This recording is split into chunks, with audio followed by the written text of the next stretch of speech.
নিরঞ্জনং নিত্যমনন্ত রূপম ভক্তানুকম্পাধৃত বিগ্রহম বৈ ঈশাবতারং পরমেশমিড্যং তং রামকৃষ্ণং শিরসা নমামি। হে কৃষ্ণ করুণা সিন্ধু দীনবন্ধু জগৎপথে গোপেশ গোপিকা কান্ত রাধা কান্ত নমস্তুতে। শ্রী শ্রী ঠাকুর, শ্রী শ্রী মা এবং স্বামীজি মহারাজের চরণে ভুলুণ্ঠিত প্রণাম নিবেদন করি।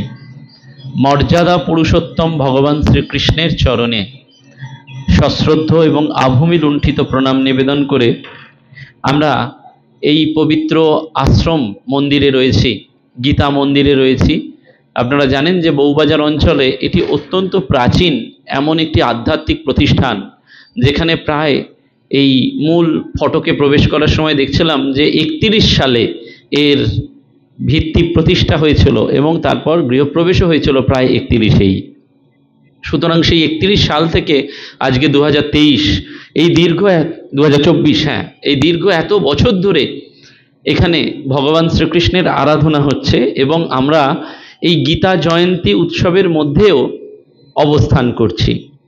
আর হয়তো দুদিন পরেই এই গীতা জয়ন্তীর যে উৎসব, অর্থাৎ আমরা জানি যে সেই কুরুক্ষেত্রের যে যুদ্ধটি 18 দিন ধরে হয়েছিল, সেটি উপলক্ষেই এই গীতা জয়ন্তী এবং দুটি বিশেষ গুরুত্বপূর্ণ একাদশী তিথিও এই গীতা জয়ন্তীর মধ্যে দিয়ে অতিবাহিত হয়েছে। এই গীতা জয়ন্তীর প্রাক্কালেই দেবাশিসবাবু আমাকে আহ্বান করেছিলেন, সুযোগ দিয়েছিলেন ভগবানের কথা একটু স্মরণ মনন করার জন্য, কিন্তু সেই সময় আসতে পারেনি। ডিব্রুগড়ে একটা অনুষ্ঠান থাকার জন্য চলে যেতে হয়েছিল। সেজন্য ডিব্রুগড়ের ওই অনুষ্ঠান কাটিয়ে যখন খুব কাছাকাছি একটা দিন নির্ধারিত হলো, সেটি এই 8 তারিখ, এবং ভগবানের অসীম কৃপায় এটি গীতা জয়ন্তীর মধ্যে এই গীতা মন্দিরে আসার যে সুযোগটি দেবাশিসবাবু এবং আপনারা করে দিয়েছেন, আপনাদের সকলকেও আমার আন্তরিক সশ্রদ্ধ কৃতজ্ঞতা জানাচ্ছি। ইংরাজি নববর্ষের এবং কল্পতরু বর্ষের বা কল্পতরু পর্বের আমরা আন্তরিক সশ্রদ্ধ কৃতজ্ঞতা এবং প্রণাম নিবেদন করছি। আমরা প্রত্যেকেই জানি যে এই গীতা আমাদের এমনই একটি শাস্ত্র যেটি চিরন্তন। বারবার বলা হয় যে গীতা এমন এক শাস্ত্র যেটা রোজ পড়লেও সেটা অরুচিত হয় না, এমনকি বিরক্তিও আসে না। এক সাধু, পূজনীয় স্বামী চেতনানন্দজি মহারাজের একটি কথা মনে পড়ছে, একটা লেখা। বলছেন, এক সাধু একবার উত্তর কাশীতে তপস্যায় যাবেন, তো সঙ্গে কি কি বই নেবেন সেটা তিনি ঠিক করেছেন। এবং এমন সময় একজন প্রাচীন সাধু ঘরে এসে দেখলেন যে তপস্যাকামী সাধু 2টো সুটকেস ভর্তি করে বই নিয়ে যাচ্ছেন। তখন প্রাচীন সাধুটি বললেন, কি ব্যাপার, তুমি এত বই নিয়ে ওখানে শাস্ত্র পাঠ করতে যাবে? তুমি কি রিসার্চ করতে যাচ্ছ না সাধন ভজন করতে যাচ্ছ? বলেই বলছেন, সাধন ভজন এবং শাস্ত্র অধ্যয়নের মধ্যে একটু পার্থক্য আছে। প্রথমটিতে স্পিরিচুয়ালিটি ডেভেলপড হয় আর দ্বিতীয়টিতে ইন্টেলেক্ট ডেভেলপড হয়। অর্থাৎ এই যে আমরা এত শাস্ত্র পড়ছি, ভগবান শ্রীরামকৃষ্ণ পরমহংসদেব সুন্দর করে বলছেন না যে পাণ্ডিত্য কেন, ভগবানের কাছে যেতে গেলে কিন্তু পণ্ডিত হতে হয় না। ভগবানের কাছে যেতে গেলে যেটি দরকার হয় সেটি আত্মনিবেদন বা শরণাগতি। ভগবান খুব সহজ, ভগবান জটিল কোনো ব্যাপার নন। সেজন্য বলছেন যে তুমি যে 2 সুটকেস ভর্তি করে বই নিয়ে যাচ্ছ, তা তুমি কি ওখানে সাধন ভজন করতে যাচ্ছ না শাস্ত্র অধ্যয়ন করতে যাচ্ছ? অর্থাৎ দুটোর মধ্যে তফাৎটা প্রথম বুঝে নিতে হবে যে শাস্ত্র অধ্যয়ন এবং সাধন ভজন দুটো কিন্তু আলাদা। বলেই বলছেন, প্রথমটিতে স্পিরিচুয়ালিটি ডেভেলপড হয় আর দ্বিতীয়টিতে ইন্টেলেক্ট ডেভেলপড হয়। তুমি তপস্যা করতে যাচ্ছ, ভগবানের সান্নিধ্য দর্শন এবং অনুভূতির চেষ্টা করো, মাত্র 2খানা বই সঙ্গে নিয়ে যাও। সেই প্রাচীন সাধু নবীন সাধুকে বললেন যে তুমি যখন তপস্যা করতে যাবে তখন 2টো বই সঙ্গে নিয়ে যাও, বেশি বই নিয়ে যাওয়ার দরকার নেই। কি 2টো বই? বলছেন, একটা গীতা আর একটা কথামৃত। কেন বললেন? বললেন, সকালে গীতার ধ্যান করবে যাতে তোমার মন থেকে ভয়, সন্দেহ, দ্বিধা, দ্বন্দ্ব সব চলে যায়। অর্থাৎ গীতা আমাদের মনের ভয়, সন্দেহ এবং দ্বিধা দ্বন্দ্বকে বারবার দূর করে দেয়। সেজন্য গীতার অসাধারণ কথা আপনারা সকলেই জানেন, এখানে অখণ্ড গীতা পাঠ হয়। ভগবান শ্রীকৃষ্ণের আরাধনার স্থান এটি, সেজন্য এখানে অখণ্ড গীতা পাঠ হয়। সেখানে কি নাম? ক্লৈবং মাস্ম গম পার্থ, অর্থাৎ তোমার এই ক্লীবতাটা শোভা পাচ্ছে না। সেজন্য বলছেন তোমার এই যে মনের ভয়, সন্দেহ, এই সমস্ত কিন্তু গীতা পাঠ করলে চলে যাবে। স্বামী তুরীয়ানন্দজি মহারাজ একজন সাধুকে বলেছিলেন যে গীতার এক একটি শ্লোক মুখস্থ করো, তার অর্থ জানো, তার উপর ধ্যান করো এবং নিজ জীবনে প্রতিফলিত করো। অর্থাৎ গীতার শ্লোক আমরা যেটা করি অনেক সময় কি হয় যে পড়ে যাচ্ছি, কিন্তু তুরীয়ানন্দজি সুন্দর করে বললেন গীতার এক একটা শ্লোক মুখস্থ করো। প্রথম মুখস্থ করতে হবে গীতা পাঠ। আমাদের দেশে সেজন্য বা সমাজে উপনিষদ পড়ানো হয় না, কারণ উপনিষদ পড়তে গেলে যে সংস্কৃত জ্ঞান দরকার, প্লাস উপনিষদ পড়ানোর লোকজনও সেইভাবে পাওয়া যায় না। রামকৃষ্ণ মিশন বিবেকানন্দ বিশ্ববিদ্যালয়ে একমাত্র উপনিষদ পড়ানো হয়, এবং সেটা গৃহী মানুষদের জন্য। মানুষেরা যান, আগামী 12 তারিখ থেকে সেখানে নতুন করে কোর্স শুরু হচ্ছে, প্রতি বছরই এটি হয় নিয়ম করে। এবং সংসারের এই যারা সংসারী মানুষ, স্ত্রী পুত্র কন্যা নিয়ে সংসার করছেন, সেই ছেলেরা এবং মেয়েরা সেখানে কিন্তু ক্লাস করতে যান, উপনিষদের ক্লাস করতে যান। কঠোপনিষদ, কেন উপনিষদ, এবং সেই উপনিষদগুলো পড়ার পর জানার পর মহারাজরা সেটি পড়ান, ক্লাস নেন, এবং সেটি একেবারে ধরে ধরে অর্থ ধরে ধরে তারপরে তার পরীক্ষা দিতে হয়। পরীক্ষা দেওয়ার পর সেখানে সার্টিফিকেট আছে। কেন বলছেন না গীতার প্রথমে এক একটা শ্লোক মুখস্থ করো, তারপরে বলছেন ধ্যান করো এবং অর্থ জানো, আর নিজের জীবনে সেটা প্রতিফলিত করো। অর্থাৎ গীতা শুধুমাত্র আউড়ে যাওয়ার জায়গা নয়, গীতা আমাকে মুক্তির দরজায় নিয়ে যাবে। সেজন্য আমরা গীতা শুনি, গীতার শ্লোক মুখস্থ করি, কিন্তু গীতাকে জীবনে প্রতিফলিত করতে পারি না। এটা আমাদের গ্যাপ। দেখবেন গীতা কিন্তু ভগবান শ্রীকৃষ্ণ বলছেন, অর্জুন শুনেছিলেন, আর একজনও কিন্তু গীতা শুনেছিলেন। কে বলুন? ধৃতরাষ্ট্র। ধৃতরাষ্ট্র কিন্তু সঞ্জয়ের মাধ্যমে পুরো গীতাটা শুনেছিলেন, কিন্তু ধৃতরাষ্ট্রের কোনো পরিবর্তন হয়নি, অর্জুনেরই পরিবর্তন হয়েছিল। কেন হয়েছিল না, অর্জুন চেষ্টা করেছিলেন গীতাকে নিজের জীবনে ইমপ্লিমেন্ট করতে, ধৃতরাষ্ট্র ইমপ্লিমেন্ট করতে চাননি। ধর্ম বা আধ্যাত্মিকতার মূল সূত্রটি সেখানে, ইমপ্লিমেন্টেশন ইন দ্য লাইফ। আমি ধর্মের গুচ্ছের, ঠাকুর সেই জন্য বললেন যে পাণ্ডিত্যে কি হবে, এই শাস্ত্রে গুচ্ছের কথা লেখা আছে। বলছেন গীতাতে কত কি লেখা আছে, কিন্তু গীতা কথাটির মধ্যেই তো আসল গীতার রহস্যটি লুকিয়ে রয়েছে। সেটা কি না, 10 বার ত্যাগী ত্যাগী বললেই, মানে গীতা গীতা উচ্চারণ করলে কি আছে, ত্যাগী ত্যাগী ত্যাগী। অর্থাৎ গীতার মূল সূত্রটি হচ্ছে ত্যাগ। কি ত্যাগ করব? তাহলে কি আমি জগৎকে ত্যাগ করব, সংসার, ছেলে মেয়ে, পুত্র কন্যা ত্যাগ করব? একদমই নয়। জগৎকে জাগতিকভাবে ত্যাগ করব, ঈশ্বর দৃষ্টিতে গ্রহণ করব। স্বামীজি সেজন্য বললেন না, জগৎকে দিব্যায়িত করো। জগৎকে দিব্যায়িত করার মানেই হচ্ছে জগৎ ছেড়ে চলে যাওয়া নয়, জগতের প্রতিটি বস্তুকে ঈশ্বর বোধে গ্রহণ করে নেওয়া আর জাগতিক দৃষ্টি থেকে ত্যাগ করা। আমাদের কেন ভগবান শ্রীকৃষ্ণ এই গীতাতে সেই জন্য বলছে না, প্রথমেই আছে ধর্মক্ষেত্রে কুরুক্ষেত্রে। ধর্মক্ষেত্রটা কোথায়? বলছে কুরুক্ষেত্রে, যুদ্ধক্ষেত্রে। গীতা কখনো বলা হয়নি যে এসি ঘরে বসে, ঘরের মধ্যে বসে খুব কাম অ্যান্ড কুল অবস্থায় গীতা পাঠ করো, হবে না। গীতাকে যুদ্ধক্ষেত্রে পড়তে হবে। কেন? আমাদের জীবনটাই তো কুরুক্ষেত্র, আমাদের প্রতিদিনের জীবনে সংগ্রাম চলছে, সেই সংগ্রামী জীবনের মধ্যে দিয়ে গীতাকে ইমপ্লিমেন্ট করতে হবে। সেজন্য প্রথমেই বলা হচ্ছে ধর্মক্ষেত্রে কুরুক্ষেত্রে, অর্থাৎ গীতার শুরুটাই বলা হচ্ছে ধ দিয়ে শুরু। আর গীতার একেবারে 18 অধ্যায়, এই যে মহাভারতের ভীষ্ম পর্বের এই যে 18টি অধ্যায় ধরে, কারণ 18টি দিন ধরে যুদ্ধটি চলেছিল, সেজন্য এই যে 18টা অধ্যায়, 18 অধ্যায় ধরে যে শ্লোকগুলি রয়েছে, তার একেবারে শেষ 18 অধ্যায়ের শেষে কিন্তু বলা হচ্ছে নীতির মম, অর্থাৎ ম দিয়ে শেষ। গীতার শুরুটা ধ, গীতার শেষটা ম। তার মানে সমগ্র গীতা হচ্ছে ধর্মের কথা বলেছে। কোন ধর্মের কথা বলেছে? যে ধর্ম মানুষের মনের পরিবর্তন চায়। আমাদের মনের পরিবর্তনটা দরকার। সেই ভরত মহারাজের কাছে একদল মানুষ গিয়েছিলেন, তারা গিয়ে বলছেন কেদার ঘুরে এলাম, বদ্রী ঘুরে এলাম। তো ভরত মহারাজ প্রথমেই বললেন, কেদার বদ্রী ঘুরে এসে মনটার পরিবর্তন হয়েছে কি? যদি মনটার পরিবর্তন না হয়, তাহলে কেদার বদ্রী ঘুরে এসে কোনো লাভ নেই। আমি 1000 জায়গায় দৌড়তে পারি, 1000 ভক্ত সম্মেলন অ্যাটেন্ড করতে পারি, 1000 ধর্মসভায় যেতে পারি, কিন্তু আমি যেমন ছিলাম তেমনই যদি রয়ে গেলাম, তাহলে আর হলো না। আমাকে প্রতিদিন একটু একটু করে পরিবর্তন করতে হবে, যেটি কিন্তু ধৃতরাষ্ট্রের পরিবর্তন হয়নি। ধৃতরাষ্ট্র একই ছিলেন, কিন্তু অর্জুন পরিবর্তন করে ফেলেছিলেন। সেজন্য বলছেন যে গীতাকে হরি মহারাজ বললেন না, নিজের জীবনে প্রতিফলিত করো, এইভাবে গীতাকে জীবন সঙ্গী করো।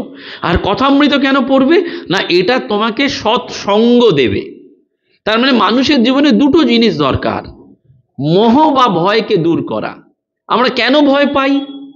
ভগবান শ্রীকৃষ্ণ অর্জুনকে যখন এই কুরুক্ষেত্রের যুদ্ধে বারবার আহ্বান করছেন যে তোমাকে যুদ্ধ করতে হবে, রথটাকে মাঝখানে নিয়ে চলো, কারণটা মনে রাখতে হবে যে অর্জুনের কিন্তু সমস্ত কিছু বেস্ট ছিল। কি বেস্ট ছিল? কপিধ্বজ রথ ছিল অর্জুনের। এই কপিধ্বজ রথটা দুর্ধর্ষ মহাবীর হনুমান এই রথকে রক্ষা করছেন। সুতরাং এই রথ বিকল হয় না, ভাঙতে পারে না, এই রথে কোনো মেকানিক্যাল প্রবলেম নেই। সেই কপিধ্বজ রথটা কিন্তু অর্জুনের ছিল। দ্বিতীয় অর্জুনের কি ছিল? গান্ডীব ধনু ছিল, যেটা গন্ডারের মেরুদণ্ড থেকে তৈরি, এবং স্বয়ং অগ্নিদেব এই দেবধনু অর্জুনকে দিয়েছিলেন। কোনো শত্রু এই ধনু তুলতে বা ভাঙতেও পারত না। অর্জুনের এই গান্ডীব ছিল, কপিধ্বজ রথ ছিল। অর্জুনের অক্ষয় তুন ছিল, অর্থাৎ অর্জুনের যে তুনে সমস্ত তীর থাকবে সেটা ছিল অক্ষয়, সেটা কখনো শূন্য হবে না। যখনই অর্জুন স্মরণ করবে সঙ্গে সঙ্গে এই অক্ষয় তুন তীর দিয়ে ভর্তি হয়ে যাবে। পাশুপথ ছিল, অর্জুন শিবের আরাধনা করে দিব্যাস্ত্র লাভ করেছিলেন, এবং অন্য যোদ্ধাদের রথে একটা বা দুটো ঘোড়া ছিল, কিন্তু অর্জুনের ক্ষেত্রে সেই রথে 4টে ঘোড়া ছিল, এবং তাদের হাই স্পিড ছিল, রথের গতি। অর্থাৎ তার দিব্যাস্ত্র আছে, অক্ষয় তুন রয়েছে, তার গান্ডীব রয়েছে, কপিধ্বজ রথ রয়েছে, সব্যসাচী। অন্যরা যোদ্ধারা এক হাতে মান ছুটতে পারতেন, কিন্তু অর্জুন 2 হাতেই করতে পারতেন, সব্যসাচী। এক হাত ক্লান্ত হলে অন্য হাত চালাতে পারতেন। নৈশ যুদ্ধ, অর্জুন কিন্তু দিন রাত যুদ্ধ করতে পারতেন। তার দৈবাস্ত্র বা দৈবের যে অস্ত্র, সেটা কিন্তু অন্ধকারেও শত্রু বিনাশ করতে পারত। এবং অর্জুনের সারথি ছিলেন স্বয়ং ভগবান। তিনি কেবল অর্জুনের রথের সারথি নয়, তিনি মন বুদ্ধিরও সারথি। এই সব কিছু থাকা সত্ত্বেও কিন্তু অর্জুন ঘাবড়ে গিয়েছিল। মজাটা বুঝে দেখুন, একটা যুদ্ধক্ষেত্রে যা যা ফেভারে থাকার কথা সব অর্জুনের ফেভারে রয়েছে, কিন্তু অর্জুনের একটাই গ্যাপ ছিল, সেই গ্যাপটা বলা হচ্ছে সেলফ এফর্ট, সেলফ কনফিডেন্স বা সেলফ নলেজ ছিল না। সেজন্য তিনি রথের ওপর কোল্যাপস করলেন। অর্থাৎ ঘোরতর বিপদ থেকে রক্ষা করার জন্য কি করবেন? তিনি ভগবান শ্রীকৃষ্ণের শরণ নিলেন। শাস্ত্রে সুন্দর কথা বলা হচ্ছে, বিপদ নৈব বিপদ, সম্পদ নৈব সম্পদ, বিপদ বিস্মরণ বিষ্ণু, সম্পন্ন নারায়ণ স্মৃতি। বলছেন বিপদ আসলে কোনো বিপদই নয়, সম্পদ আসলে কোনো সম্পদই নয়। তার মানে কি? ভগবানকে ভুলে যাওয়াটাই হচ্ছে আসল বিপদ, আর ভগবানকে মনে রাখাটাই হচ্ছে শ্রেষ্ঠ সম্পদ। তার মানে এই দুটো কথা বলে দিচ্ছেন। সেই জন্য অর্জুন কেন এটি করছেন যুদ্ধের ক্ষেত্রে না, অর্জুন দেখছেন যে এই ভুলে যাচ্ছেন, ভয় পাচ্ছেন। কেন তিনি ভয় পাচ্ছেন, কেন তিনি ভুলে যাচ্ছেন? তার কি দরকার? মোহ এসে গেছে। কিসের মোহ এসেছে না, অর্জুন ভাবছেন যে সামনে যারা রয়েছেন তাদের প্রতি তারা কে? তার প্রিয়জন, তাই না? ভীষ্ম রয়েছেন, দ্রোণাচার্য, কৃপাচার্য, তারা প্রিয়জন রয়েছেন। এই প্রিয়জনের প্রতি আমাদের মোহ আসে। পাশের বাড়ির লোকটা মারা গেলে আমরা যত না কাঁদি, নিজের লোক মারা গেলে তার জন্য বেশি ব্যাকুল হই। কেন ব্যাকুল হই? আমাদের ওর প্রতি মোহ থাকে, আসক্তি থাকে। এই মোহ আসক্তি আমাদের ভয়েতে ভীত করে দেয়, সেইটি আমাদের দুর্বলতা। সেই জন্য এই মোহ এবং আসক্তির পারে যেতে হয়। সেই জন্য বারবার বলা হচ্ছে যে গীতা সর্বশাস্ত্রময়ী শুধু নয়, সর্বদেবময় হরি। গীতা সর্বশাস্ত্রময়ী, এবং সেখানে এই কথামৃত এবং গীতা নিয়েই এই প্রাচীন সাধু নবীন সাধুকে তপস্যায় যেতে বললেন। কারণ গীতা তাকে মনের ভয়, দ্বিধা, দ্বন্দ্ব দূর করে দেবে, আর কথামৃত তাকে ওই হিমালয়ের নির্জন স্থানে সঙ্গ দেবে, সাধু সঙ্গ দেবে। মানুষের জীবনে এই শাস্ত্র কি করে না, শাস্ত্র মানুষকে সাধু সঙ্গ দেয়। সেজন্য প্রাচীন সাধুরা বারবার বলতেন এই কথামৃত এবং গীতা, এই গীতা মন্দিরেরই কোনো একটি ভিডিওতে এই প্রাণারাম ইউটিউব চ্যানেলে, বাংলা ইউটিউব চ্যানেলে আপনারা দেখতে পাবেন, সেখানে বলাই হয়েছিল যে গীতা এবং কথামৃত স্বামী প্রেমেশানন্দজি বলছেন একটা হচ্ছে টাইম টেবিল, আর একটা হচ্ছে রোড ম্যাপ, কম্পাসের মতন। একটা আমাদের জীবনে বলে দিচ্ছে যে কীভাবে কী করতে হবে, আর একটা টাইম টেবিল, অর্থাৎ আমার দিন চলে যাচ্ছে। এই পৃথিবীতে সর্বশ্রেষ্ঠ সুখী একজনই, তিনি হচ্ছেন পরীক্ষিত। কেন পরীক্ষিত? রাজা পরীক্ষিত কিন্তু জানতেন, যখন তাকে তক্ষক নাগ দংশন করলেন তখন রাজা পরীক্ষিত জানতেন যে আমার 7 দিন মাত্র আর জীবন আছে, আয়ু আছে। আমাদের যদি কেউ বলে আর তোমার মাত্র 7 দিন জীবন আছে, আমরা কি করব? এদিক ওদিক দৌড়াদৌড়ি করব, ডাক্তারের কাছে যাব, আমরা ওষুধপত্র আরো বেটার করব। পরীক্ষিত জানতেন কিন্তু নিশ্চিত মৃত্যু, আমার মৃত্যু অবধারিত, কেউ বাঁচাতে পারবে না। উনি কেন সুখী? না, উনি ওই মৃত্যুর ডেট টাইম জেনে ভগবানের চিন্তায় মনোনিবেশ করলেন, যে আমি জীবনের শেষ মুহূর্তটা হেলায় অবহেলা করব না, আমি ভগবানের চিন্তা করব। শ্রীরামকৃষ্ণ ভক্ত শ্রীকৃষ্ণ ভক্তের মধ্যে কোনো তফাৎ নেই। সে যুগে ভগবান শ্রীকৃষ্ণ অর্জুনকে যা বলেছিলেন, এ যুগে শ্রীরামকৃষ্ণ সেটি নরেন্দ্রনাথকে বলে দিয়ে গেলেন। এ যুগের অর্জুন হচ্ছে নরেন্দ্রনাথ, যে নরেন্দ্রনাথের একই বিপদ।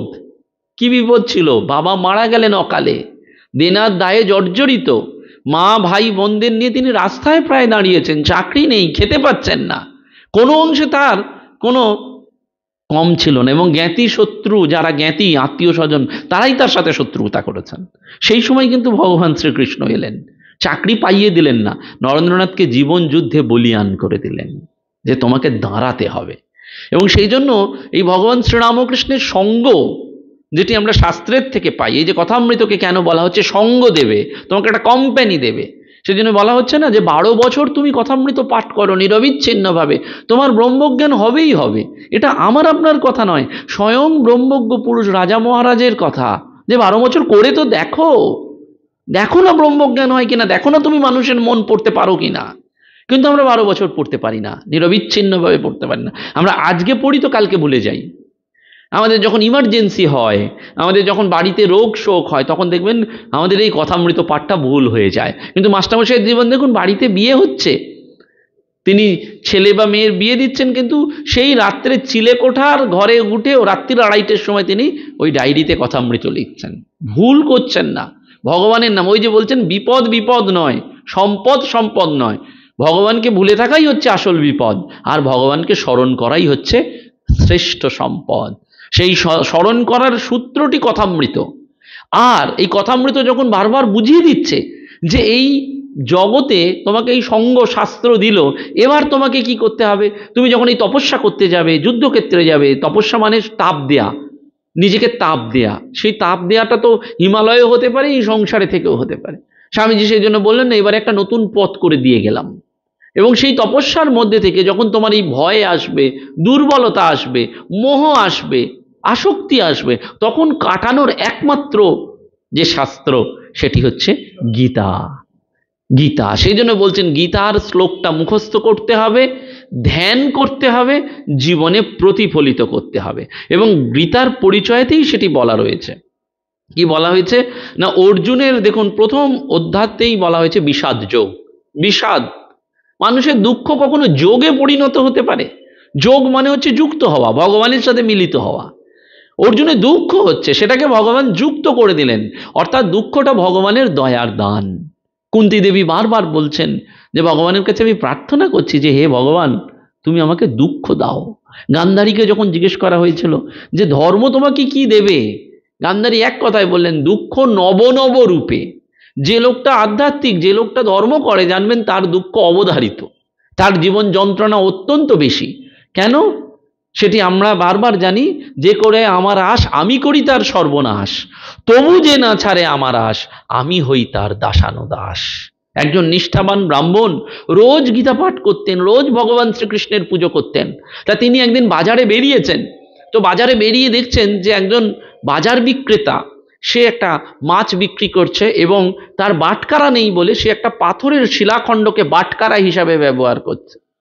তো এই নিষ্ঠাবান ব্রাহ্মণ যিনি, তিনি কিন্তু ওই দেখেই বুঝতে পেরেছেন, তার চিনতে ভুল হয়নি, তিনি দেখেই বুঝতে পেরেছেন যে এটা তো সাধারণ শিলাখণ্ড নয়, এ তো নারায়ণ শিলা এবং লক্ষণযুক্ত নারায়ণ শিলা। তিনি ওই যে বাজারের যিনি বিক্রেতা, তার কাছ থেকে কোনো ক্রমে টাকা পয়সা দিয়ে ওই নারায়ণ শিলাকে বাড়িতে নিয়ে এসে প্রতিষ্ঠা করেছেন। নিত্য পুজো করছেন।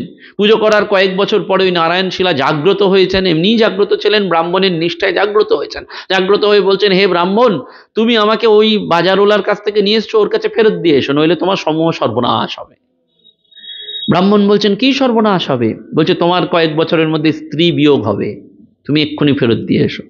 ভগবানের এই লীলা, এই ছলাকলা ব্রাহ্মণ বুঝতে পেরেছেন। ব্রাহ্মণ বলছেন, হোক আমার সর্বনাশ, কিন্তু আমি তোমাকে পেয়েছি পরম ধন, আমি তোমাকে আর ওখানে ফেরত দিয়ে আসতে পারবো না।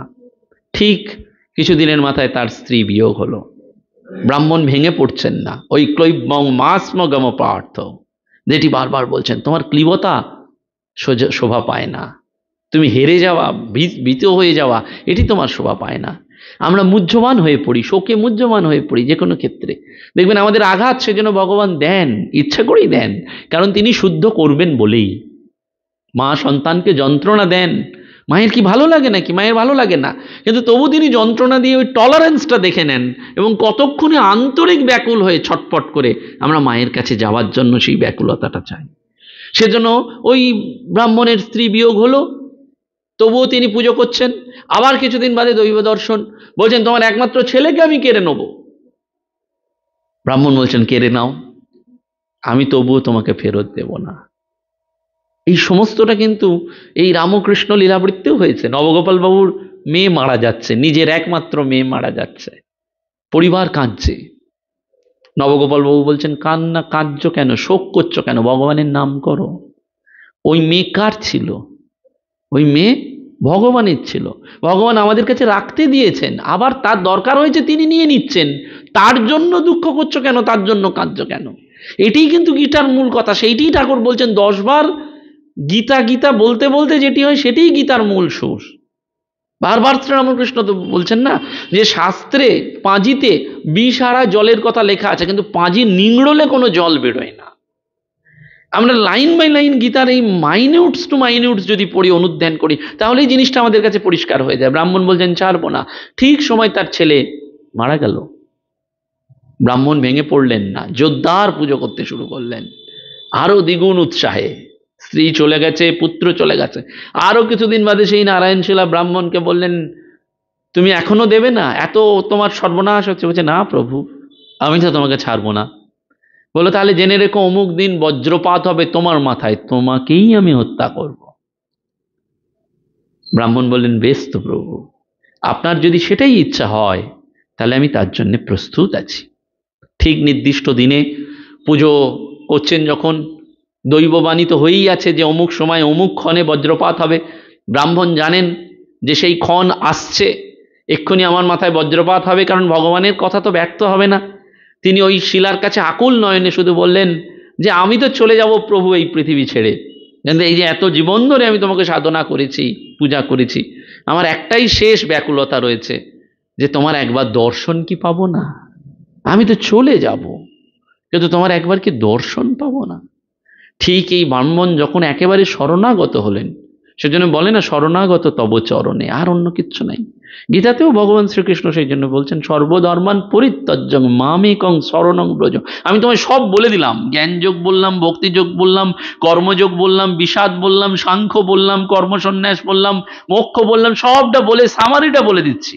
একদম ওই 18তম অধ্যায় শেষের দিকে বলছেন, সর্বধর্মান পরিত্যজ্যং, তুমি সব ছাড়ো, আমার শরণ নাও, আমি ছাড়া দ্বিতীয় আর কেউ নেই।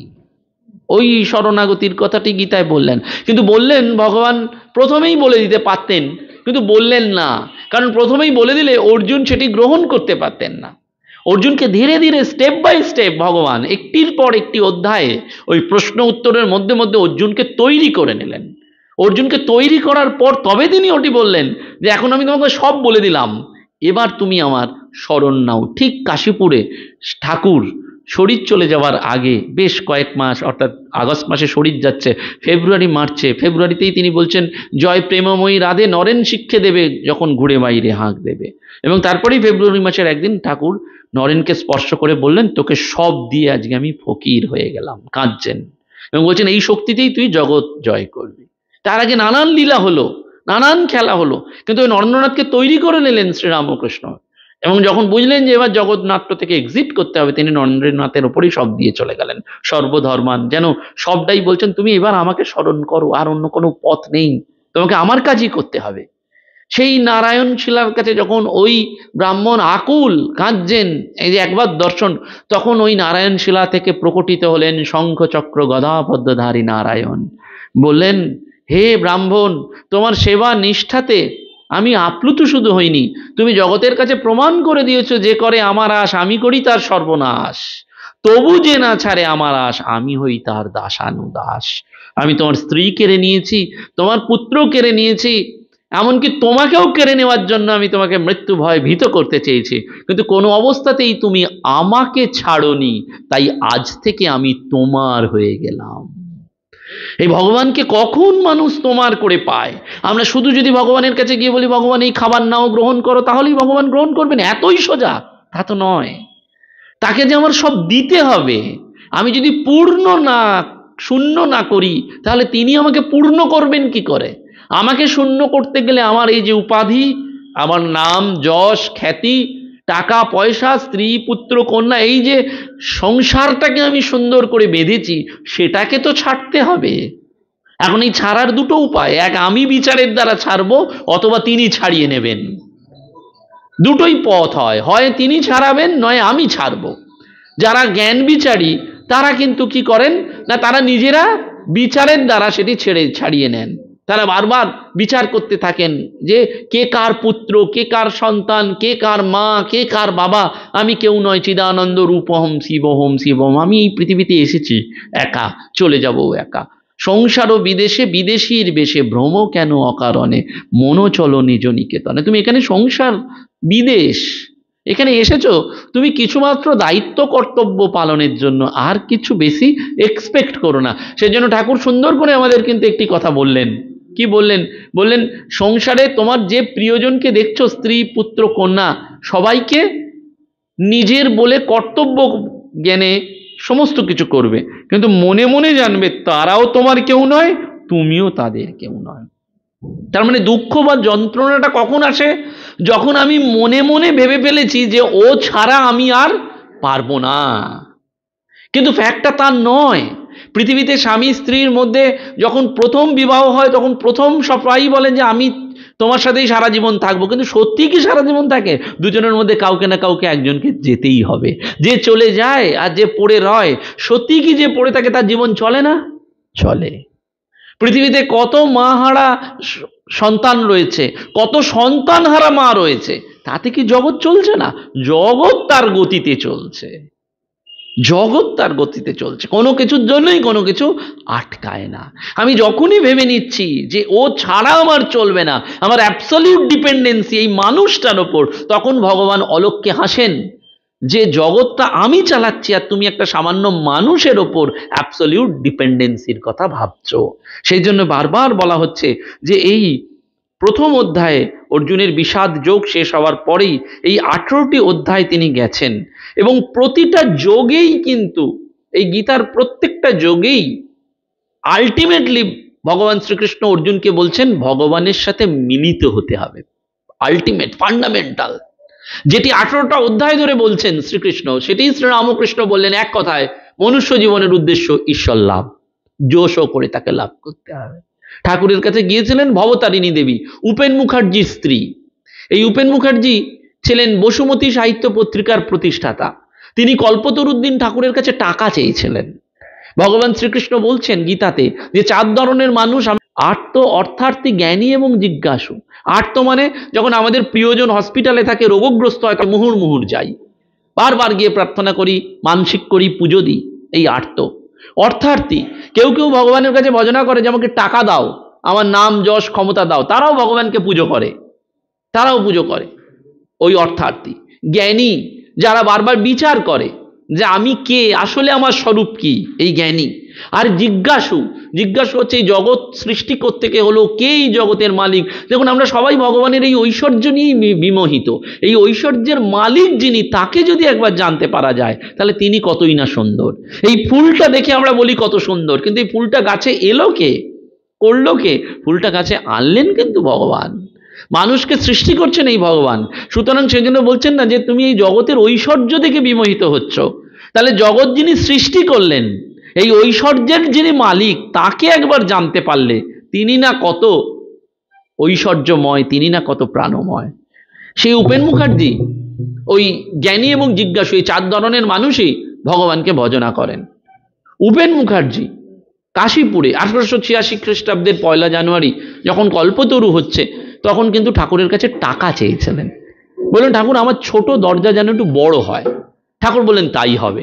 এবং পরবর্তীকালে জানেন যে 1886 সালের 16ই আগস্ট যখন ঠাকুরের শরীর যায়, সেই রাত্রে কাশীপুরে যখন ঠাকুরের শবদেহ অর্থাৎ ঠাকুরের যে স্থূল দেহকে নিয়ে যাওয়া হচ্ছে, সেই সময় কিন্তু সাপে কাটে উপেন মুখার্জি। এবং উপেন মুখার্জির স্ত্রী ছিলেন কিন্তু বসুমতী মা, ভবতারিণী দেবী, শাঁকচুন্নী। তাকে বাড়ির অর্থাৎ শ্বশুর বাড়ির সব লোক গঞ্জনা দিচ্ছে যে তুমি স্বামীকে খেয়ে ফেললে যেমন হয় টয় আর কি। তিনি এক নিষ্ঠে শুধু ঠাকুরের কাছে প্রার্থনা জানাচ্ছেন। ঠাকুরের স্থূল শরীর নিয়ে কিন্তু এই ত্যাগী এবং গৃহী সন্তানরা তখন কাশীপুর শ্মশানের দিকে যাচ্ছেন। আর উপেন মুখার্জিকে ঠিক সেই রাত্রিরেই সাপে কেটেছে, কাশীপুরেই কেটেছে। ঠাকুর কিন্তু ওই সময় উপেনকে বলছেন দেখা দিয়ে, ঠাকুর স্থূল শরীরে নেই, দেখা দিয়ে বলছেন কিচ্ছু করতে হবে না, ভয় পাস না, ওটা তোর একটা দুর্গ্রহ ছিল, কেটে গেল, ওইখানটা ভালো করে ন্যাংড়া দিয়ে বেঁধে রাখ, ব্যাস। উপেন মুখার্জি তাই করলেন, বেঁচেও ছিলেন, কিচ্ছু হয়নি তার, সাপে কেটেও তিনি মারা যাননি। সেই ভবতারিণী দেবী ঠাকুরের কাছে অনেক ছোট বয়সে যেতেন এবং রামকৃষ্ণ লীলাবৃত্তে স্বামী ব্রহ্মানন্দজিকে যেমন মানসপুত্র বলা হয়, ঠাকুরের মানস কন্যা ছিলেন এই ভবতারিণী দেবী, একমাত্র যিনি ঠাকুরের কোলে বসতেন, ঠাকুরের বুকের চুল ছিঁড়তে পারতেন। এটা আর কেউ করতে পারেননি, এই ভবতারিণী দেবী করেছিলেন। এবং এই ভবতারিণী দেবী ছোট বয়সেই দক্ষিণেশ্বরে গিয়ে ঠাকুরকে বলেছিলেন আমাকে ভগবান দর্শন করিয়ে দিতে পারেন, বলে হাত পা ছড়ে কেঁদেছিলেন। সবাই বলেছিলেন এই বাচ্চা মেয়েটা কি বলে। ঠাকুর বললেন না, এই পৃথিবীতে ভগবানের জন্য কে কাঁদছে, ও তো ভগবান দর্শন করবার জন্য কাঁদছে। ঠাকুর ওকে ভগবান দর্শন করিয়েছিলেন, জ্যোতি দর্শন করিয়েছিলেন, তার স্বরূপ দর্শন করিয়েছিলেন। সেই ভবতারিণী দেবীর কিন্তু ঠাকুরের প্রতি একটা আত্মবৎ বিশ্বাস ছিল এবং আত্মবৎ সেবা। এই যে ভগবানকে কিরাম হলে পাবো আমরা, কেমন ভালোবাসলে পরে দেয় যে দেখা ভগবান, ভগবান কেমন করে ঠিক ভালোবাসলে ভগবান দেখা দেন, নিজের মতন করে ভালোবাসতে হয়, একদম নিজের মতন করে। এই ভবতারিণী দেবী যখন ঠাকুরের শরীর চলে গেছে, তবু এই যে ছবিতে ঠাকুরকে রেখেছেন, নিত্য তিনি পুজো করতেন, ছবিটাকে ছবি বলে মানছেন না, তিনি প্রত্যক্ষভাবে উপলব্ধি করছেন যে ঠাকুর এখানেই স্থূল শরীরে রয়েছেন। তো এই ভবতারিণী দেবী একদিন ঠাকুরকে গরম দুধ দিয়েছেন। গরম দুধ দেওয়ার সাথে সাথেই ভবতারিণী দেবীর মনে হয়েছে আচ্ছা ঠাকুরকে তো গরম দুধ দিলাম, ছ্যাঁকা লেগে যাবে না তো, ঠাকুর গ্রহণ করতে যাবেন, দুধটা খাবেন, ছ্যাঁকা লাগবে না তো। তারপরেই তার মনে হয়েছে আরে উনি তো ভগবান, ভগবানের আবার ছ্যাঁকা লাগবে কি, ভগবানের কখনো ছ্যাঁকা লাগতে পারে না, বলে উনি দিয়ে চলে গেছেন। কিছুদিন বাদে এই ভবতারিণী দেবীর হাঁটুতে তীব্র যন্ত্রণা হচ্ছে একেবারে। তা উনি হাঁটুতে তেল মালিশ করবেন বলে উনুনের ওপর একটা বাটিতে গরম তেল বসিয়েছেন। নাবতে গিয়ে ওই বাটিটা চলকে গিয়ে ভবতারিণী দেবীর পায়েতেই তেলটা পড়েছে। যখন তেলটা পড়েছে, ছ্যাঁকা লেগেছে, ফসকা লেগেছে। উনি সঙ্গে সঙ্গে ওই ঠাকুরের ছবির কাছে এসে বলছেন ঠাকুর এটা তুমি কি করলে, আমার ছ্যাঁকা লাগে না বুঝি, একে হাঁটুর যন্ত্রণায় কষ্ট পাচ্ছি, তার উপর এরম ছ্যাঁকা দিলে। যেই এটা বলেছেন সঙ্গে সঙ্গে ওই ছবির ভেতর থেকে ঠাকুর ভবতারিণী দেবীকে দর্শন দিয়ে বলছেন সেদিন আমারও গরম দুধে ছ্যাঁকা লেগেছিল, তুই ভেবেছিস আমার ছ্যাঁকা লাগেনি, কিন্তু আমার ছ্যাঁকা লেগেছিল। দক্ষিণেশ্বরের গোড়া রায় সব করতে পারেন, তিনি আজও নিত্য সন্ন্যাসীদের সাথে কথা বলেন, একেবারে বেলুড় মঠের স্পিরিচুয়াল ভাইব্রেশন বলছে একেবারে অভ্রান্ত। রাতের বেলুড় মঠ যদি কেউ দেখেন, সে এক অন্য তন্মাত্রা, তাকে ধরা যায় না, বোঝা যায় না।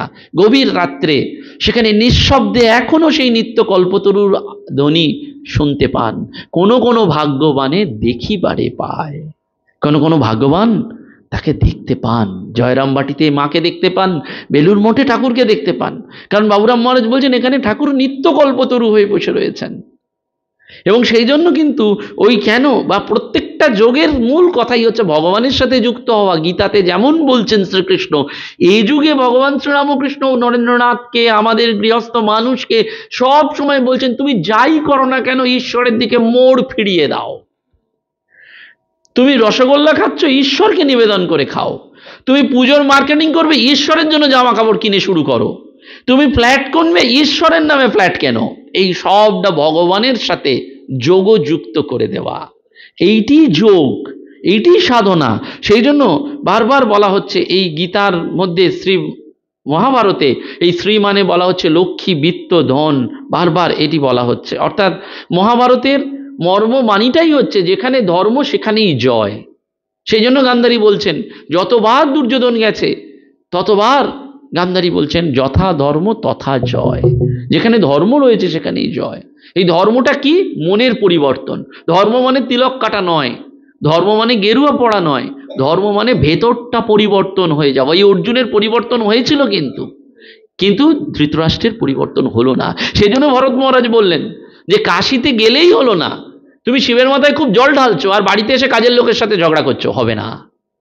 তাহলে তুমি ধর্মিক হলে না, তুমি আধ্যাত্মিক হলে না। তুমি পাড়ার লোকের কোনো খোঁজ নিচ্ছ না, অথচ মঠে মিন্দনি ঘুরে বেড়াচ্ছ, তুমি ধার্মিক নয়। তুমি টেস্ট, আধ্যাত্মিক জীবনের টেস্ট হচ্ছে অন্যের বিপদে নিজেকে এগিয়ে যেতে হবে। That is the real test of আধ্যাত্মিকতা। এবং সেটি ঠাকুর বুঝে নেন, সেজন্য তিনি সেই প্রার্থনাই মঞ্জুর করেন। তো ওই যে নিত্যকল্পতরু হয়ে বেলুর মঠে রয়েছেন, স্বামী জ্যোতিষ্বরানন্দজি মহারাজের বোন তিনি এসছেন বেলুর মঠে। এখন তিনি দাদার নাম জানেন না, তখন জ্যোতিষ্বরানন্দজি মহারাজ ভাইস প্রেসিডেন্ট, তিনি দাদার নাম জানেন না, দাদা সঙ্গগুরু কিন্তু জানেন না কি করবেন। একে জিজ্ঞেস করছেন, ওকে জিজ্ঞেস করছেন, সুরেশ ডাকনাম হচ্ছে, বাড়ির নাম ছিল সুরেশ, বলছেন আমার সুরেশ দাদা কোথায়, কেউই বুঝতে পারছে না। তিনি কিচ্ছু করলেন না, সঙ্গে সঙ্গে ঠাকুরের মন্দিরে গিয়ে ঠাকুরকে শুধু বললেন, ঠাকুর আমার দাদাকে দেখিয়ে দাও।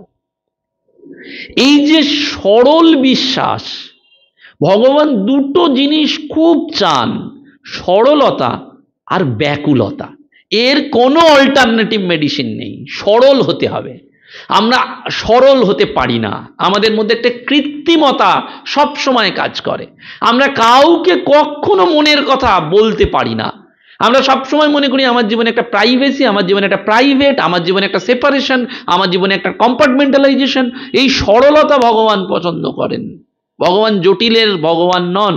সেই জন্য আপনারা জানেন শ্রীরামকৃষ্ণ কথামৃতে ওই জটিল দাদার কথা, সেই জটিল বালক, সেই বালক এক মায়ের, বিধবা মায়ের একমাত্র সন্তান, সে কিন্তু জটিল তার নাম।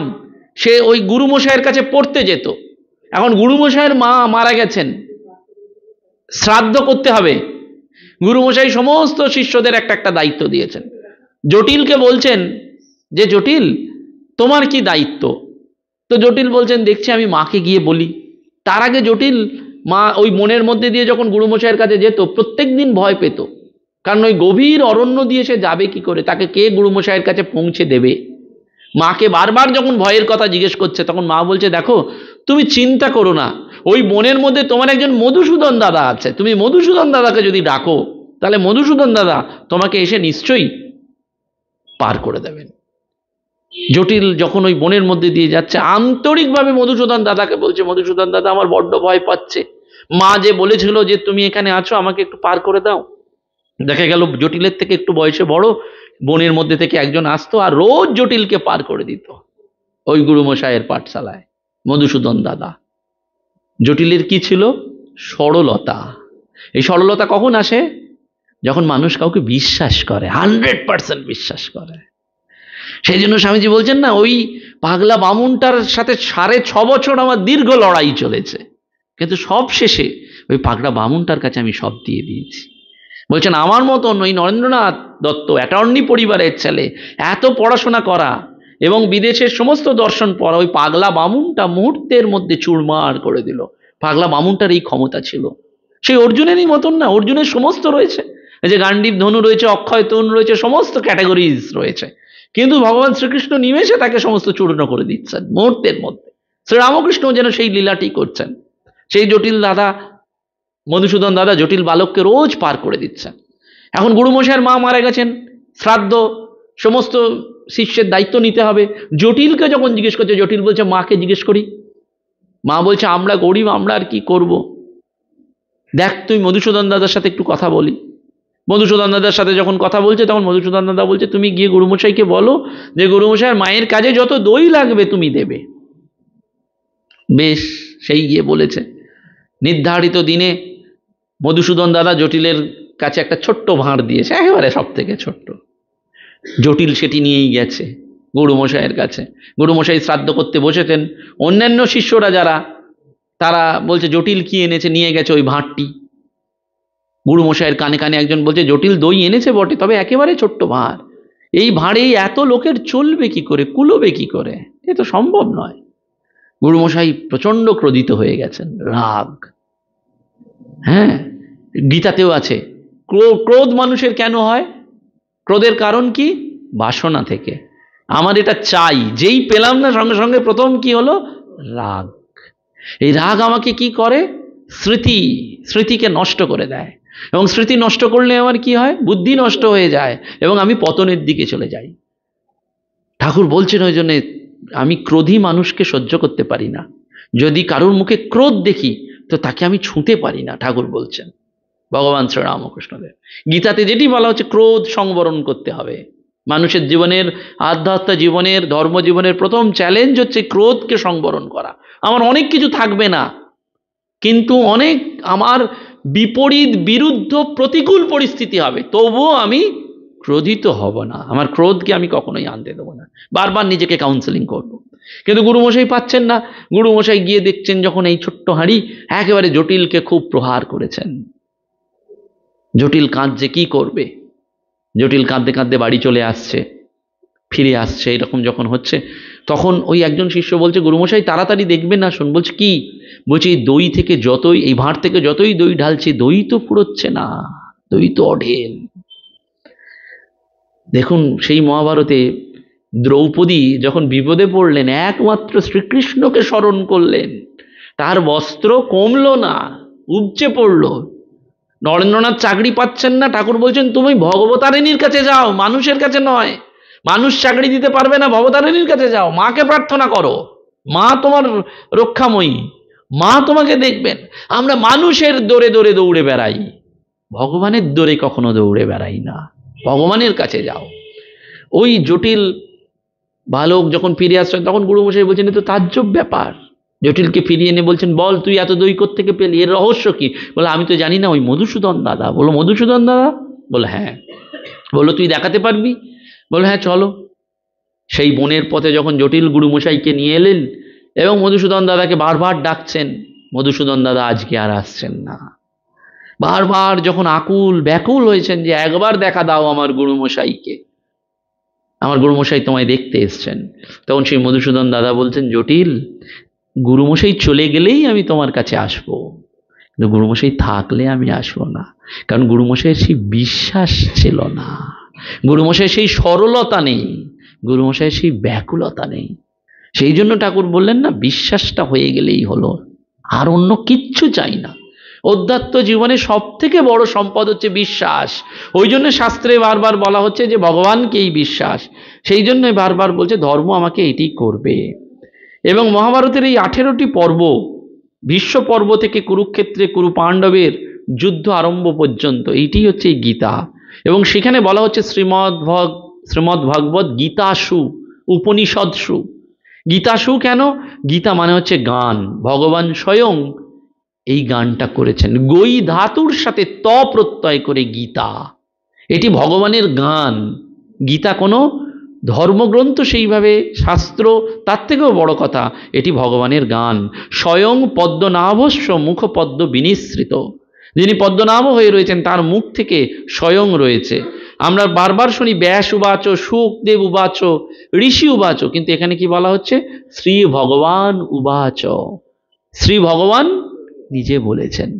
এর সাথে আধুনিক যুগে আমরা কাকে পাই পঞ্চম বেদ হিসাবে? শ্রীম কথিত শ্রী রামকৃষ্ণ কথামৃত। শ্রীম, মাস্টারমশাইয়ের নাম শ্রীম, কিন্তু অন্য দিক থেকে ভাবলে শ্রীম, শ্রীকার আছে, শ্রী মানে সম্পদ, ঐশ্বর্য, লক্ষ্মী। ভগবানের স্বয়ং মুখ থেকে কথিত যে অমৃত, সেটি শ্রী রামকৃষ্ণ কথামৃত। অর্থাৎ ঠাকুর নিজের মুখ থেকে সেটি বলেছেন। সেটি কথামৃত, শ্রীরামকৃষ্ণ কথামৃত, সেটি শ্রীম কথিত। অবশ্যই এই যুগের ক্ষেত্রে আমরা সেটি বলতে পারি। সেই জন্য বলছেন এই গানের দ্বারাই ভগবান শ্রীকৃষ্ণ আত্মবিস্মৃত অর্জুনকে ধর্মযুদ্ধে জাগিয়েছেন। এবং বলা হচ্ছে উপনিষৎসু। কেন উপনিষদ না? এই গীতা হচ্ছে উপনিষদের নির্যাস। সর্বোপনিষদ গাবো দগ্ধা গোপাল নন্দন। সমস্ত উপনিষদকে নির্যাস করে, মন্থন করে যে গীতাকে পাওয়া যাচ্ছে, এবং সেটি হচ্ছে ব্রহ্মবিদ্যা। এই গীতা ব্রহ্মবিদ্যা, অর্থাৎ যে বিদ্যার দ্বারা ব্রহ্মজ্ঞান হয়। এবং যোগশাস্ত্র, অর্থাৎ 18টি ক্ষেত্রেই ওই যোগের কথা রয়েছে। এবং কৃষ্ণ অর্জুন সংবাদে কৃষ্ণ এবং মানুষ, অর্থাৎ ভগবান শ্রীকৃষ্ণ এবং মানুষ অর্জুনের মধ্যে যে কথোপকথন, সেই কথোপকথনের মধ্যে দিয়েই কিন্তু এই গীতার মূল কথা। সেই জন্য এই অর্জুনের সামনে দেখা যাচ্ছে যে তিনি সমস্ত রকমভাবে যখন তার নার্ভাস ব্রেকডাউন হচ্ছে, সেলফ কনফিডেন্স হারাচ্ছেন, তখন কিন্তু এই মর্যাদা পুরুষোত্তম ভগবান শ্রীকৃষ্ণ আসছেন। এবং তিনি এসে আমাদেরকে বারবার জানিয়ে দিচ্ছেন যে আমাদের মনে 5টা জিনিস বারবার জানতে হবে সমগ্র গীতার থেকে। 1, আত্মার অমরত্ব বা অখণ্ডতা, অর্থাৎ আমরা শরীর নই, আমরা আসলে আত্মস্বরূপ। স্বামীজি বলছেন each soul is potentially divine, the goal is to manifest that divinity. গীতাতে রয়েছে ন হন্যতে হন্যমানে শরীরে, আগুন আমায় পোড়াতে পারবে না, অস্ত্র আমায় কাটতে পারবে না, বৃষ্টি আমায় ভিজাতে পারবে না। কেন? আমি সেই আত্মাস্বরূপ। গীতাতে বারবার সেই জন্য বলা হচ্ছে যে তুমি যে যাদের যুদ্ধ করছো মোহবশে, তোমার কর্তব্যই তো যুদ্ধ করার। নিমিত্ত মাত্র ভব সব্যসাচী, তুমি নিমিত্ত, আসল কারণটা আমি সব সেট করে রেখেছি, তোমাকে দিয়ে এক্সিকিউট করাচ্ছি। এবং করিয়ে করিয়ে জানিয়ে দিচ্ছি কি আত্মার অমরত্ব বা অখণ্ডতা, অর্থাৎ আত্মা অমর। এটি কিন্তু শ্রীমদ্ ভগবদ্ গীতা আমাদের জানাচ্ছে। এবং সেই জন্য আমাদের কি করতে হবে না, অধ্যাত্ম দৃষ্টি যদি থাকে, অধ্যাত্ম কথাটা এসছে কি অধিযুক্ত আত্মা, অর্থাৎ আমি শরীর নই, মন নই, বুদ্ধি নই, আমি আসলে আত্মাস্বরূপ। গীতা যত পাঠ করবেন এই আত্ম উপলব্ধিতে আসবেন। ভগবান শ্রীকৃষ্ণ এই অর্জুনকে আত্মতত্ত্বেই নিয়ে এসেছিলেন, স্বরূপটা জানিয়ে দিয়েছিলেন যে তুমি আসলে শরীর নও, নাম নয়, রূপ নয়, দেহ নয়, তুমি আসলে আত্মা। দ্বিতীয় হচ্ছে দেহের নশ্বরত্ব বা ক্ষুদ্রতা। এই যে চারদিকের জগৎ চাকচিক্যময় দেখছো, এমনকি নিজের দেহটা, এই দেহটা নশ্বর, এটা পার্মানেন্ট নয়। The thing which is composed will be decomposed. এই শরীরটা শুক্র এবং শনির থেকে এসেছে, এই শুক্র চলে যাবে, এই শরীর চলে যাবে। এই টেবিলটা এসেছে, টেবিল কি থাকবে 10 বছর বাদে? থাকবে না। তেমনি শরীরটা 50 বছর, 60 বছর, 70 বছর আগে পরে অনুযায়ী এই শরীরটা চলে যাবে। তার মানে শরীরের যে নশ্বরত্ব বা ক্ষুদ্রতা। তৃতীয়, অনন্ত ঈশ্বরের অবতার রূপে পরিগ্রহণ বা অবতার রূপে তিনি আসছেন। ঈশ্বর অনন্ত, ঈশ্বরকে ধরা বোঝা যায় না, অনন্ত ভাবময় ঈশ্বর, কিন্তু তাকে কি করে বোঝা যায়? অবতার হচ্ছে সেই গাভীর দুধের বাঁট, ঠাকুর সুন্দর করে বলছেন। অবতারের মধ্যে দিয়ে ঈশ্বরকে বোঝা যায়, একটা বোঝা যায়, রিয়েলাইজেশন হয়। ভগবান শ্রীকৃষ্ণ অবতার, রাম অবতার, এই যুগে কে এলেন? রামকৃষ্ণ। রাম এবং কৃষ্ণ ইদানিং এক শরীরে মিলে নেন রামকৃষ্ণ। সেই অনন্ত ঈশ্বর, ঈশ্বর কিন্তু এক, তিনি যুগে যুগে এই ধর্মের সংস্থাপনের জন্য এবং সাধুদের রক্ষা করার জন্য তিনি আসছেন। সেজন্য অনন্ত ঈশ্বরের অবতার রূপ পরিগ্রহণ, পরলোক তত্ত্ব এবং মানুষ স্বধর্ম অনুসারে জীবন পরিচালনা করে, সেটি তার আবশ্যক। অর্থাৎ পরলোক তত্ত্ব হচ্ছে আমাদের এই জীবনে যাই করলাম সব শেষ হয়ে গেল না, আমাদের কি হলো, সংস্কারের পুঁটলিটা নিয়ে কিন্তু আমাদের পরের জীবনে আসতে হবে, আসতেই হবে। সেজন্য এই জীবনটা আমাদের কাছে দুটো জিনিস, একটা পূর্বজ জন্মের কর্মফলকে ভোগ করতেই হবে, কেউ তার থেকে ছাড়া পাবে না। আর আগামী জন্মের জন্য নতুন জন্মকে তৈরি করে নেওয়া, এই দুটো অপরচুনিটি ভগবান দিয়েছেন। সেই জন্যই মনুষ্য জন্ম দুর্লভ, আর অন্য কাউকে দেননি। একটা হচ্ছে যে আমার আগের আগের জন্মের যা কর্মফল আছে সেটা ভোগ করতে হবে, কিচ্ছু করার নেই। আর দ্বিতীয়, ওই কর্মফল ভোগ করার সাথে সাথে এমন কিছু কাজ করব যে স্বধর্ম অনুযায়ী নিজেকে পরিচালনা করব, যাতে কি হবে, আমার পরবর্তী জীবনটা আরো সুন্দর হয়। অর্থাৎ গীতার এই 5টা ফান্ডামেন্টাল প্রিন্সিপাল যদি আমরা দেখি, তাহলে আমরা বুঝতে পারবো যে প্রথম, আত্মা অমর। দ্বিতীয়, এই দেহ নশ্বর, তৃতীয় অনন্ত ভগবান অবতার রূপে তিনি পরিগ্রহণ করেন, চতুর্থ পরলোক তত্ত্ব, আর পঞ্চম হচ্ছে আমাদের স্বধর্ম অনুযায়ী জীবনটাকে পরিচালনা করতে হবে। অর্থাৎ তুমি মানুষ, তোমাকে মনুষ্য ধর্ম প্রতিপালন করতে হবে, কর্তব্য পালন করতে হবে। তুমি পশুর মতন জীবনযাপন করো না, তুমি চেষ্টা করো কি করবে না, ওই অধ্যাত্ম জীবনে তুমি যাবে। ওই যে জ্যোতিষ্বরানন্দজির বোন এসে যখন ঠাকুরের কাছে বলছেন আমার দাদাকে পাইয়ে দাও, সঙ্গে সঙ্গে দেখা গেল যে ঠাকুর নিত্য কল্পতরু। জ্যোতিষ্বরানন্দজি মহারাজ ঠিক সেই সময় প্রাতঃ প্রণাম করতে কোথায় এলেন? বেলুড় মঠে ঠাকুরের মন্দিরের সামনে। বোন দেখে আনন্দ পেয়েছেন যে দাদাকে পেলাম, সামান্য প্রার্থনা করছেন যে দাদাকে দেখিয়ে দাও। সেই প্রার্থনাও ভগবান মঞ্জুর করছেন। কখন করছেন? যখন মন ওই সরল এবং ব্যাকুল হচ্ছে ভগবানের কাছে, সেইটি দরকার।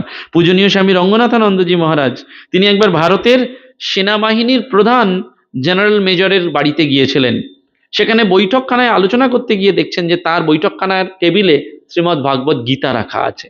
মহারাজ জেনারেলকে জিজ্ঞেস করলেন, আপনি রোজ গীতা পাঠ করেন কেন? তখন জেনারেল উত্তর দিলেন যে কর্মক্ষেত্রে বিভিন্ন সমস্যা থেকে মানসিক উৎকণ্ঠা হয়, এই বাড়িতে এসে নির্ভীতে যখন গীতা পাঠ করি তখন মানসিক শান্তি লাভ করি। যখন নানান উৎকণ্ঠা মানসিক সমস্যা, তখন তার শান্তির পথ হচ্ছে গীতা। সেজন্য মহাত্মা গান্ধী বলছেন গীতা সর্বজনীন মাতৃস্বরূপা। ঋষি অরবিন্দ বলছেন ভারতে বা জগতে প্রচারিত আধ্যাত্মিক উপদেশাবলীর শ্রেষ্ঠতম হচ্ছে গীতা। আইনস্টাইন বলছেন যখন আমি গীতা পাঠ করি আর কিভাবে এই বিশ্ব সৃষ্টি করেছেন আর সবকিছুই অকিঞ্চিতকর বলে মনে হয়। ওপেনহাইমার বলছেন পৃথিবীতে যে কোনো পরিচিত ভাষায় লেখিতের মধ্যে গীতা হচ্ছে সব থেকে সুন্দর দার্শনিক সঙ্গীত। সেই জন্য গীতা আমাদের কাছে ফ্রেন্ড, ফিলোসফার এবং গাইড। সাধক তুলসীদাসও বারবার বলছেন যখন আমরা জন্মেছিলাম তখন আমরা কেঁদেছিলাম আর বাকি সবাই মিষ্টি মুখ করেছিল। তুমি জীবনে এমন কাজ করবে যাতে তুমি যখন এই পৃথিবী থেকে চলে যাবে তখন তুমি হাসতে হাসতে চলে যাবে আর তোমার জন্য সবাই কাঁদবে। কি করে সম্ভব? নিজের লাইফস্টাইলকে রেগুলেট করতে হবে। যুক্তাহার ও বিহারস্য যুক্ত চেষ্টস্য কর্মসু। বলছেন তোমার এই জীবনে সাফল্যের জন্য যুক্তাহার দরকার, অর্থাৎ আহারটা তোমাকে সংযম করতে হবে। এবং তোমার কাজকর্ম যুক্ত চেষ্টস্য কর্মসু, তোমার কর্মই তোমার ডেস্টিনিতে নিয়ে যাবে। অর্থাৎ তোমার কর্ম, তোমার আহার, সেখান থেকেই তোমাকে চেষ্টা করতে হবে। কারণ আমাদের ইংরেজিতে মাইন্ড থেকেই ম্যান, অর্থাৎ মন দিয়েই মানুষ। আমরা তো মানুষ, সেজন্য আমাদের এই মানুষ হিসাবে যদি প্রকৃতপক্ষে শক্তিশালী বলশালী হতে হয় তাহলে মনে রাখতে হবে যে এই ভগবদ গীতা হচ্ছে আমাদের সমস্ত জীবনের সার। সেই জন্য আমাদের বারবার মনে রাখতে হবে যে এই ভগবান মাধবের যদি কৃপা হয় তাহলে আমরা শুধু জ্ঞানী নয়, ওই পঙ্গু যে সেও গিরি লঙ্ঘন করতে পারে। এবং যদি সে সত্যি সত্যি ভগবানের শরণ নেয় তাহলে ভগবান তার যোগ এবং ক্ষেম দুটোই বহন করেন। অর্জুন মিশ্র রোজ গীতা পাঠ করতেন। তো ওই গীতা পাঠ করতে করতে একদিন তার মনে হলো যোগক্ষেম বহাম্যহম, এই কথাটা তার ঠিক মনে হলো না যে সত্যিই তিনি যোগ এবং ক্ষেম কি বহন করেন। তিনি একটা লাল কালি দিয়ে কেটে দিলেন। তারপরেই অর্জুন মিশ্র ভিক্ষা করতে বেরিয়েছেন। অনেক দিন বাদে ভিক্ষায় তিনি কিচ্ছু পাচ্ছেন না, তিনি খুব চিন্তায় পড়ে গেছেন কি করব। তখন রিক্ত হস্তে বাড়ি ফিরে আসছেন, এমন সময় দুটি সুন্দর বালকের সাথে তার দেখা হয়েছে এবং তারা অর্জুন মিশ্রের বাড়িতে ঝাঁকা ভর্তি খাবার দিয়ে এসছেন। অর্জুন মিশ্র বাড়ি ফেরার পর স্ত্রীকে বলছেন আজকে ভিক্ষা কিছুই পাইনি, কি যে করব। তখন স্ত্রী বলছে সে কি গো, তুমি যে বাইরে থেকে দুজন বালকের হাত দিয়ে খাবার পাঠালে? বলে আমি খাবার পাঠিয়েছি? বলে হ্যাঁ গো, দুজন এসে বলল। কিন্তু আরেকটা কথাও তোমাকে বলি যে তুমি সেই বাচ্চা দুটোকে মেরেওছো। বলো কেন?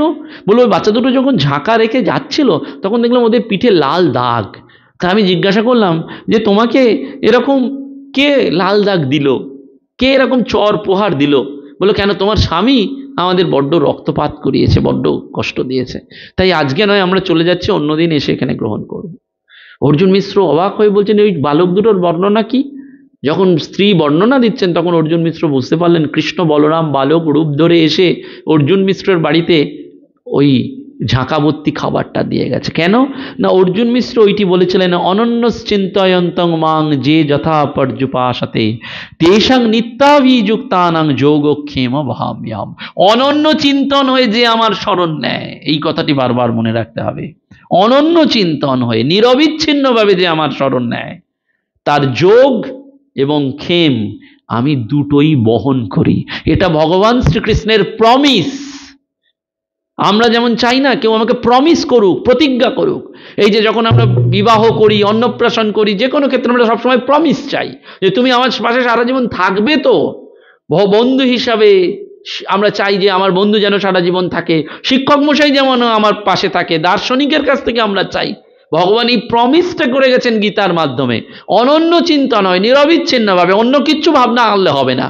এই নিরবিচ্ছিন্নভাবে যদি কেউ আমার চিন্তা করে, ভজনা করে, তার যোগ এবং ক্ষেম আমি দুটোই রক্ষণাবেক্ষণ করি। যোগক্ষেম বহাম্যম, আমি বহন করি। যে করে আমার আশ, আমি করি তার সর্বনাশ। তবু যে না ছাড়ে আমার, আমি ওই তার দাসানুদাস। ওই যোগ এবং ক্ষেম, যোগ এবং ক্ষেমটা কি? নিত্য প্রাপ্ত, অপ্রাপ্ত বস্তুর প্রাপ্তি লাভ এবং প্রাপ্ত বস্তুর রক্ষণাবেক্ষণ। যেটা আমার ছিল না সেটা তিনি পাইয়ে দেবেন, এবং শুধু পাইয়ে দেবেন না, তিনি রক্ষাও করবেন।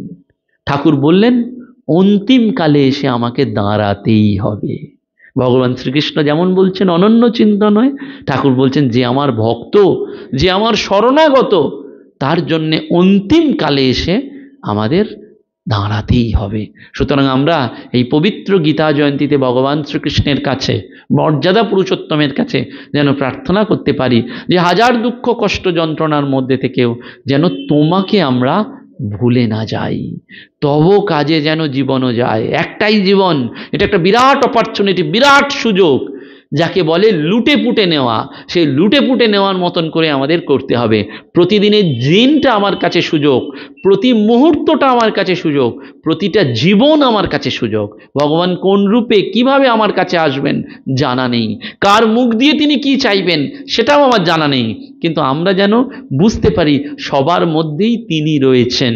তাই তাকে পূজা করে, তাকে সেবা করে, তাকে ভজনা করে যদি একটা জীবন কাটাতে পারি তাহলে তো কেল্লা ফতে। সেই জন্য আমাদের বারবার মনে রাখতে হবে, ঠাকুর মা স্বামীজি যেমন গীতার কথা বলছেন, সাধুরা যেমন কথা বলেছেন, দেশ বিদেশ শুধু নয়, পৃথিবীর সমস্ত ধর্মজগতের সাধকরা এই গীতাকে অবলম্বন করেছেন। যে গীতা অন্তিমকালে ওই মৃতদেহের পাশে না সাজিয়ে গীতাকে যেন আমরা আমাদের জীবনের মধ্যে প্রয়োগ করতে পারি, তাকে ধ্যান করতে পারি, তাকে মনন করতে পারি, তাহলেই দেখতে পাবো যে গীতার স্বরূপ উপলব্ধি হচ্ছে। ভগবান শ্রী চৈতন্য মহাপ্রভু দাক্ষিণাত্যে গেছেন এবং রোজ একটি মন্দিরে যেতেন। সেই মন্দিরে ভগবানের পুজো হতো, আরাধনা হতো, এবং সেই মন্দিরের চাতালে একজন ব্রাহ্মণ অশিক্ষিত সে গীতা পাঠ করত। সে মন্ত্র জানত না, ভুলভাল উচ্চারণ করত, গীতার শ্লোক একেবারে ভুল বলতো, কিন্তু খুব ভক্তি ভরে সে করত।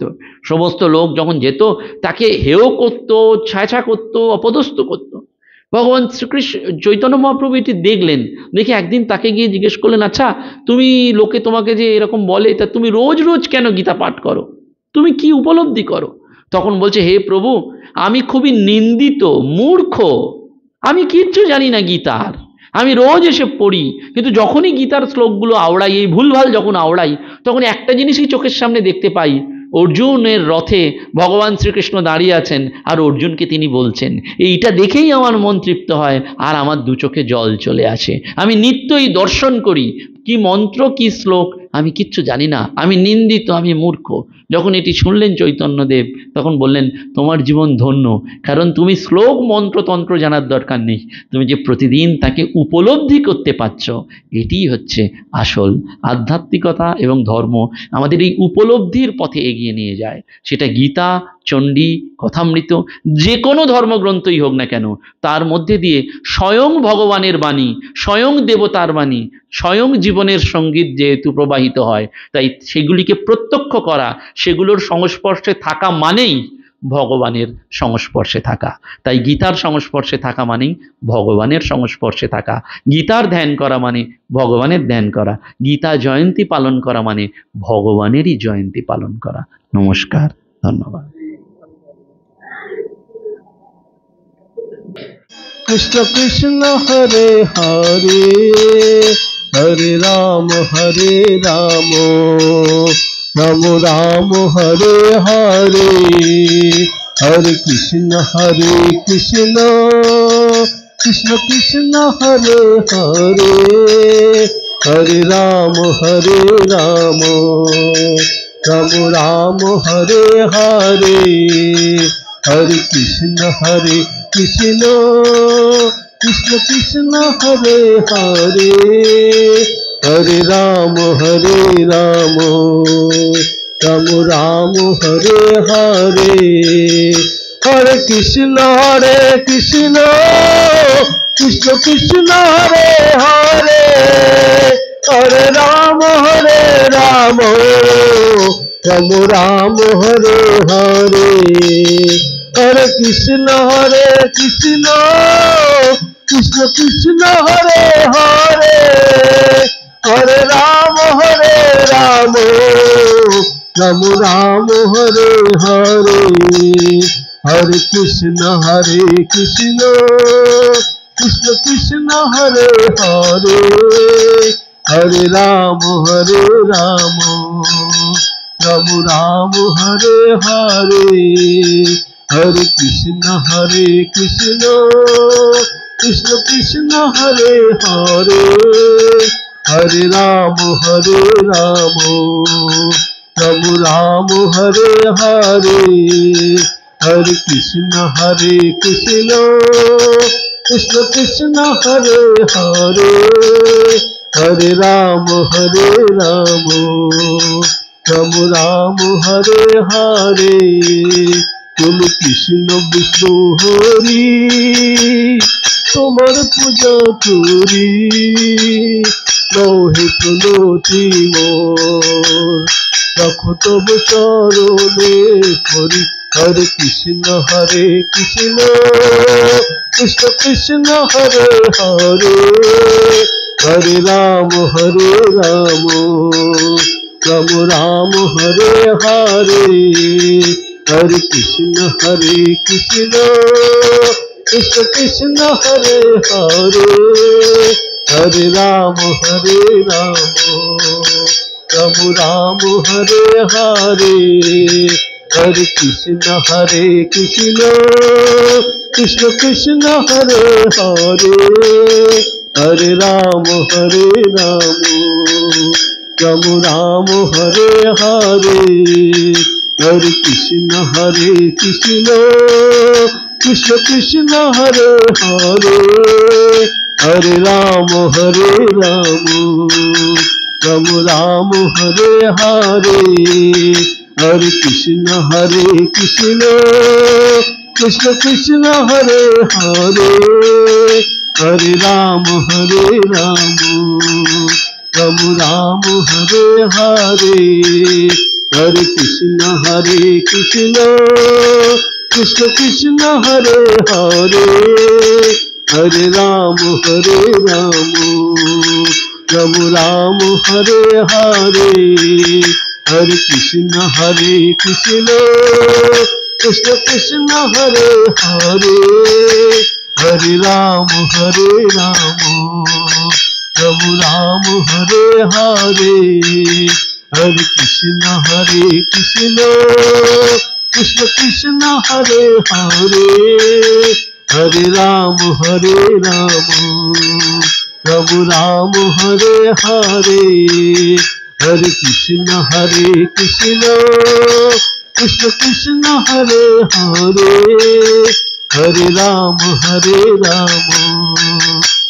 राम हरे हरे निताई गौर हरि बोल हरि बोल हरि बोल हरि बोल निताई गौर हरि बोल हरि बोल हरि बोल हरि बोल हरि बोल हरि बोल हरि बोल हरि बोल हरि बोल हरि बोल हरि बोल हरि बोल हरि बोल हरि बोल हरि बोल हरि बोल प्रेमानंद बल निताई गौर हरि बोल प्रेमानंद बल निताई गौर हरि बोल।